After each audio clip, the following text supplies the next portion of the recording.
2026 সালকে বলতে পারেন একটা উইয়ার্ড ইয়ার। পেশাদার জবের অবস্থা খুব খারাপ, এমনকি মিড লেভেল এক্সপিরিয়েন্স লোকদেরও জব চলে যাচ্ছে। গত বছরে হাইয়েস্ট নাম্বার অফ লে অফ হয়েছে, যেটা 2020 সালে কোভিড-19 এর সময় আমরা দেখতে পেয়েছিলাম, এবং তুলনামূলক বলতে পারেন গ্রাফটা অনেকখানি কাছাকাছি। কিন্তু প্রত্যেকটা ক্রাইসিসের মাঝখানেও কিছু না কিছু অপরচুনিটি থাকে। এই ভিডিওতে আমরা 5টা হাইয়েস্ট ডিমান্ডেবল স্কিলস নিয়ে আলোচনা করব, যেগুলোর ডিমান্ড আগামী 5 বছরে অনেক বাড়বে।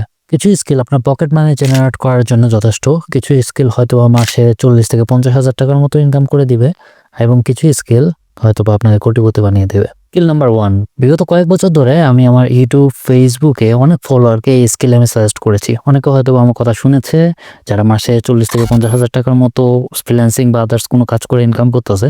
অনেকে হয়তো ফুল টাইম ভাবে মাসে লাখখানেকের উপরে টাকা ইনকাম করতেছে। শুনতে খুব উইয়ার্ড, যেখানে বাংলাদেশে এন্ট্রি লেভেলের সফটওয়্যার ইঞ্জিনিয়ার বছরে 2 লক্ষ টাকা ইনকাম করছে, এখানে এন্ট্রি লেভেলের ভিডিও এডিটরে বছরে ইনকাম 4 থেকে 4.5 লক্ষ টাকার উপরে। ভিডিও এডিটরদের ডিমান্ড বাড়ছে। ক্রিয়েটর, ব্র্যান্ড, ফাউন্ডার, মার্কেটিং, প্রত্যেকটা জায়গায় ভিডিও এডিটরদের ডিমান্ড অনেক বেশি। বাংলাদেশের ভাইরাল ভিডিওস কিংবা রিলস গুলো যদি দেখেন, তাহলে আপনারা বুঝতে পারবেন যে একজন ভালো এডিটর কেন প্রয়োজন। এবং সবচেয়ে বেস্ট পার্ট কি জানেন, একজন এন্ট্রি লেভেলে ভিডিও এডিটিং করার জন্য বা ভিডিও এডিটর হওয়ার জন্য আপনার 4 থেকে 6 মাসের প্র্যাকটিসেই এনাফ। তারপরে আপনি কন্টিনিউ প্র্যাকটিসের সাথে সাথে লার্ন করতে পারবেন, বাট এন্ট্রি লেভেলের জব আপনি নিয়ে নিতে পারবেন, যেক্ষেত্রে সফটওয়্যার ইঞ্জিনিয়ার হতে গেলে যথেষ্ট সময় লাগে। স্কিলস নাম্বার 2, গেস করেন, সাইবার সিকিউরিটি। যখন সবাই এআই কিংবা ভাইব কোডিং টুলস এর পিছনে দৌড়াচ্ছে, তখন সাইবার সিকিউরিটি ইন্ডাস্ট্রি আস্তে আস্তে গ্রো করতেছে। সাইবার সিকিউরিটি ইন্ডাস্ট্রি আগেও $1 মিলিয়ন ইন্ডাস্ট্রি ছিল, এখন সেটা $1 বিলিয়ন ইন্ডাস্ট্রি। এন্ড এই $1 মিলিয়ন ইন্ডাস্ট্রি আপনাকে মিলিয়নিয়ার বানানোর জন্য এনাফ। সাইবার সিকিউরিটি ডিমান্ড প্রতিনিয়ত বাড়ছে। আমি যেহেতু নিজে সাইবার সিকিউরিটি ফিল্ডের মধ্যে আছি, তাই প্রতিনিয়ত আমার ফেসবুকে, ইউটিউবে আমি প্রচুর পরিমাণে রিসোর্সেস, পেইড কোর্সেস এবং আরো অনেকগুলো জিনিস শেয়ার করি। মজার ব্যাপার হচ্ছে, সাইবার সিকিউরিটির রিসোর্সেস বা কোর্স অনেকের হাতে থাকলেও সবাই পারফেক্ট ভাবে সাইবার সিকিউরিটি লার্ন করতে পারে না, কারণ সবাই পারফেক্টলি রোড ম্যাপ এবং গাইডলাইন পায় না। সাইবার সিকিউরিটি অনেক বড় একটা ফিল্ড। এই ফিল্ডে যদি আপনি ভালো কিছু করতে চান, তাহলে অবশ্যই আপনাকে ওই ফিল্ডের মধ্যে সাবডোমেইন বা যেই জিনিস নিয়ে আপনি কাজ করবেন, যেই পাথে আপনি আগাবেন, সেটা আপনার জানা অত্যন্ত জরুরি। আমার চ্যানেলে এগুলো সমস্ত প্রত্যেকটা পাথেরই রোড ম্যাপ এবং গাইডলাইন বেসিক্যালি আমি সমস্ত কভার করে দিয়েছি, একবারে বিগিনার টু অ্যাডভান্স লেভেল পর্যন্ত। রিসোর্সেসও দিয়ে দেওয়া হয়, আমার চ্যানেলগুলোতেও দেওয়া হয়। বাট আমি আপনাকে প্রথমে একটা জিনিস বলে দিতে চাই, সেটা হচ্ছে, যদি আপনি সাইবার সিকিউরিটি ফিল্ডে আসতে চান, তাহলে আপনার মধ্যে প্যাশন এবং যথেষ্ট পরিমাণ কাজ করার জন্য ধৈর্য থাকা দরকার। ওকে, যদি সেটা না থাকে, আপনি সাইবার সিকিউরিটিতে ভালো কিছু করতে পারবেন না। কেন জানেন? সাইবার সিকিউরিটি কন্টিনিউ আপনাকে লার্নিং আনতে হবে। আজকে যেটা আপনার কাছে মেথড কাজ করবে, কালকে সেই মেথডটা আপনার কাছে কাজ করবে না। ওকে, এন্ড এটা প্রতিনিয়তই চেঞ্জ হতে থাকবে। তো ওই প্রতিনিয়ত ওই ফ্রাস্ট্রেশন যদি আপনি মেনটেন করতে না পারেন, আপনি কিন্তু ভালো কিছু করতে পারবেন না সাইবার সিকিউরিটিতে। সাইবার সিকিউরিটির ক্ষেত্রে 2টা ইম্পর্টেন্ট জিনিস আপনাদের জানা থাকা উচিত। প্রথমটা হচ্ছে, সাইবার সিকিউরিটিতে ইন্ডাস্ট্রি লেভেলের দক্ষতা দরকার হয়। ঠিক আছে, আপনি যদি মনে করেন 100-200 টাকার কোর্স করে আমি সাইবার সিকিউরিটি এক্সপার্ট হয়ে যাবো, না। 100-200 টাকা যেগুলো শেখানো হয়, সেগুলো জিনিস নর্মালি এখন এআই করতে পারে। সো আপনার দরকার নেই, আপনি জব পাবেন না। প্রথম এটা। দ্বিতীয় নম্বর হচ্ছে, সাইবার সিকিউরিটি যথেষ্ট এক্সপেন্সিভ। সাইবার সিকিউরিটি ফিল্ডে হার্ডওয়্যার, সফটওয়্যার থেকে শুরু করে প্রত্যেকটা জিনিস, এন্ট্রি লেভেল সার্টিফিকেশন থেকে শুরু করে প্রতিটা জিনিসই অনেক এক্সপেন্সিভ। ওকে, সো আমি বলছি না যে ফ্রিতে শেখা যাবে না, ওপেন সোর্সে শেখা যাবে না, অবশ্যই যাবে, আমি শিখেছি। কিন্তু আমি আপনাকে এটা বলে রাখতেছি যে সাইবার সিকিউরিটি যথেষ্ট এক্সপেন্সিভ, আপনাকে টাকা খরচ করতে হবে। প্রথমে না হলেও মিডিল এবং অ্যাডভান্স লেভেলে অবশ্যই করতে হবে। আপনি যদি সেটা না করেন, আপনি ইন্ডাস্ট্রি লেভেলের দক্ষতা অর্জন করতে পারবেন না। কারণ যারা সাইবার সিকিউরিটি এক্সপার্ট আছে, তারা শেখায় ওইভাবেই। তো আমরা এত কষ্ট করে লার্ন করছি, আমরা আপনাকে সস্তায় শেখাবো, এটা কাইন্ড অফ নাইনসাফি হয়ে যায়। অ্যান্ড অবশ্যই আমি প্রথমে বলেছিলাম, সাইবার সিকিউরিটি যেহেতু $1 মিলিয়ন অথবা $1 বিলিয়ন ইন্ডাস্ট্রি, সো আপনি যদি মিলিয়নিয়ার হতে চান, তো ইনভেস্টমেন্ট না করলে কিভাবে হবেন? বাই দ্য ওয়ে, আমি কোনো তাবিজ বিক্রি করি না, আমার কোনো কোর্স নাই, আমি কোথাও শেখাই না, আমি ইউটিউবে ফ্রি শেখাই। তো অবশ্যই সাবস্ক্রাইব করে রাখলে আরো কিছু শিখতে পারবেন। 3 নাম্বার স্কিল, একটু উইয়ার্ড, কিন্তু মাইক্রোসফট গত বছর প্রায় 3 কোটি টাকা এই জবের জন্য অফার করেছিল। লিঙ্কডইনে 2024 সালে যে পরিমাণ জব পোস্ট হয়েছিল, 2025 সালে তার অলমোস্ট ডাবল এই রিলেটেড জব পোস্ট করা হয়েছে। আমি কথা বলতেছি কন্টেন্ট ক্রিয়েশন এবং স্টোরি টেলিং এর উপরে। এখন আপনারা মনে করবেন যে ভাই, তোমাদের টিকটকার হইতে বলতেছে। মোটেও আমি আপনাদের টিকটকার হইতে বলতেছি না। এই ফিল্ডের অপরচুনিটি কত বড়, ওটা আপনারা নিশ্চয়ই এখনো বুঝতে পারেন নাই। আপনি আপনার পার্সোনাল ব্র্যান্ড বানাতে পারেন। সেই ব্র্যান্ডের আন্ডারে আপনি যদি কোনো প্রোডাক্ট কিংবা সার্ভিস সেল করেন, সেটা আপনি দেখাতে পারেন।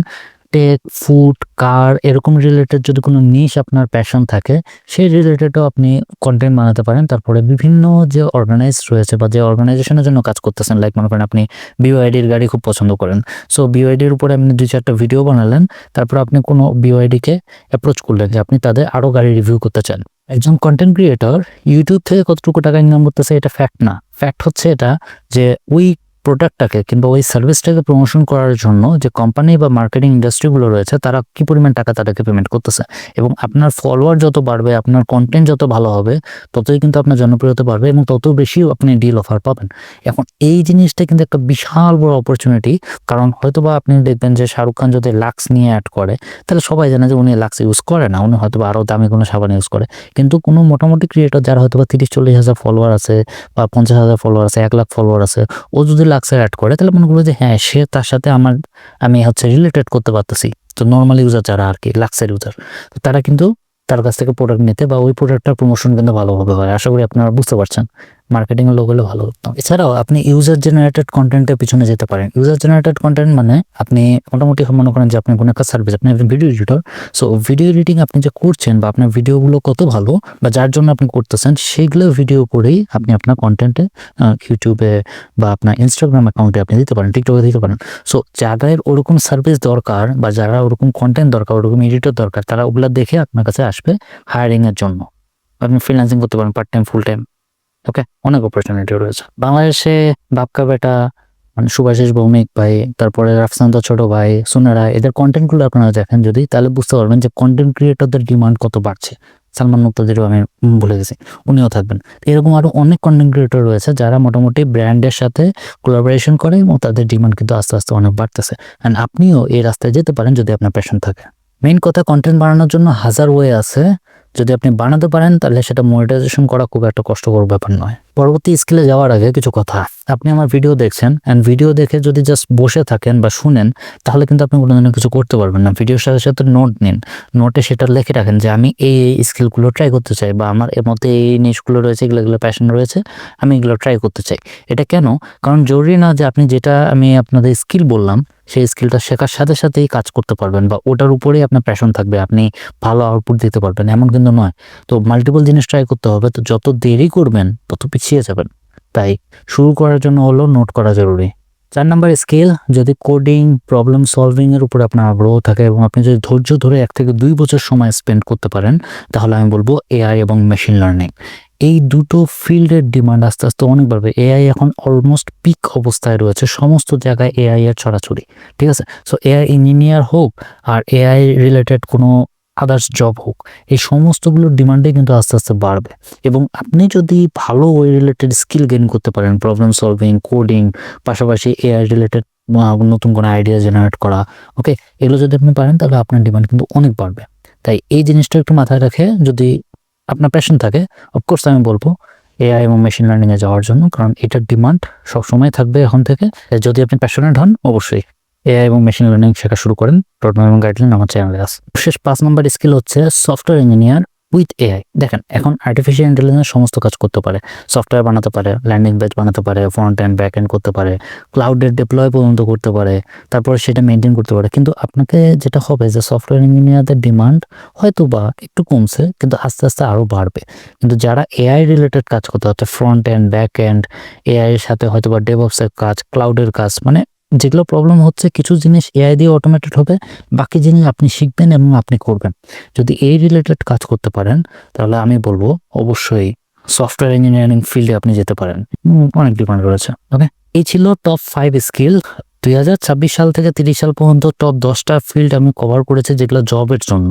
ওকে, অ্যান্ড এগুলো স্কিল হচ্ছে স্কিলস, এগুলো আপনি freelancing, part time, full time, everything এর জন্য আপনি ব্যবহার করতে পারেন। তাই বাকিটা আপনার উপরে, যেটা আপনার পছন্দ সেটা নিয়ে গ্রো করেন নিজেকে। সময় বেশি নাই আর ফ্রাস্ট্রেটেড হওয়া যাবে না। আমি মনে করি যে লেগে থাকেন, জাস্ট সফলতা চলে আসবে।